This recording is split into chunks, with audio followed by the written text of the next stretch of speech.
ஒரு அமைதியான இரவாக அது துவங்கியது.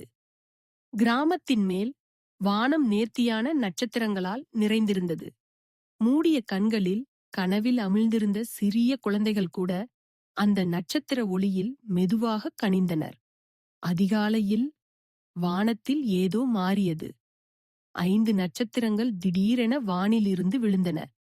மெல்லிய ஒளிக்கீற்றாய் வானத்தின் கவசத்தை மீறி அவை பூமிக்கு தேங்கி விழுந்தன. அவை மண்ணில் விழுந்ததும் வாடிவதாய் இல்லை, மாறாக சிறு ஒளி உருவங்களாய் மாறின. ஒவ்வொன்றும் தனித்த தன்மை கொண்டிருந்தது. ஒன்று நீல ஒளி, ஒன்று வானவில் நிறம், மற்றொன்று வெண்மையோடு ஒளிர்ந்தது, இன்னொன்று மஞ்சள் மினுக்குடன், மற்றும் கடைசி ஒன்று மென்மையான ஊதா ஒளியுடன். அந்த 5 ஒளி நட்சத்திரங்கள் பயந்து நிற்கவில்லை. அவர்கள் எதையாவது எதிர்பார்த்து போல் இருந்தது. அந்த நேரத்தில் கிராமத்து சிறிய குழந்தைகள் அந்த ஒளிகளை கண்டார்கள். குழந்தைகள் கூடி வந்து அந்த நட்சத்திரங்களை சுற்றி நிற்க ஏதோ ஒரு நம்பிக்கை அவர்கள் உள்ளத்தில் பிறந்தது. நட்சத்திரங்களை மீண்டும் வானத்தில் அனுப்ப வேண்டியது அவர்களது சின்ன பெரும் பணி. குழந்தைகள் ஒவ்வொருவரும் தங்களால் இயன்றதைச் செய்தார்கள்.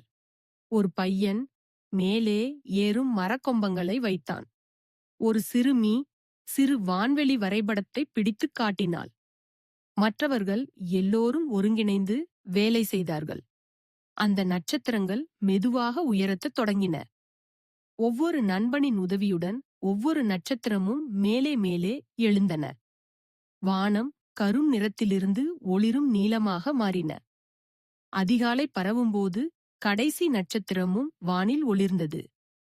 வானம் மீண்டும் தன் மின்னும் தோழிகளை கண்டது. குழந்தைகள் கீழிருந்து அந்த ஒளியை பார்த்து மகிழ்ந்தனர். இந்த கதை எதை கூறுகிறது தெரியுமா? சிறிய தோழிகள் ஒன்றிணைந்து செயல்பட்டால் எதுவும் சாத்தியம். ஒரு நட்சத்திரம் வானத்தில் ஒளிர்வது நம்மைப் போலவே நண்பர்கள் ஒளிரச் செய்யும் சக்தியும் கூட